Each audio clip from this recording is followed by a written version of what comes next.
Hukumar gidan talabijin na Arewa24 ba za ta yi biyayya ga umarnin dakatar da fim ɗin Gidan Bada Masi da kwana 90 ba.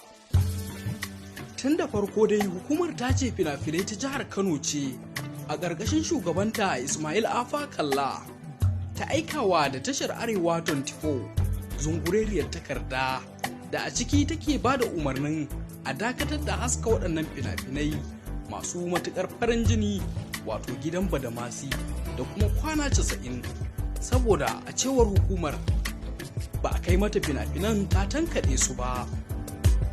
Tashar Arewa24 kawo yanzu ba su ce komai ba sai dai kuma sun ci gaba da tallan haska wannan fim a ranar Lahadi mai zuwa. Wata alama da ke nuni da cewa tashar ba za ta yi biyayya da wannan umarni ba. Majiyarmu ta jiyo wani marubuci daga cikin masu rubuta wannan shiri yana cewa hukumar ta ce fina-finai ba ta da iko da tashar talabijin. To wannan shine ake cewa kaka tsara kaka. Shin Arewa24 za su ci gaba da haska wannan fim? Idan sun ci gaba din kuma me zai faru? Za mu jira mu gani. Da na subscribe domin samun shirye-shiryenmu.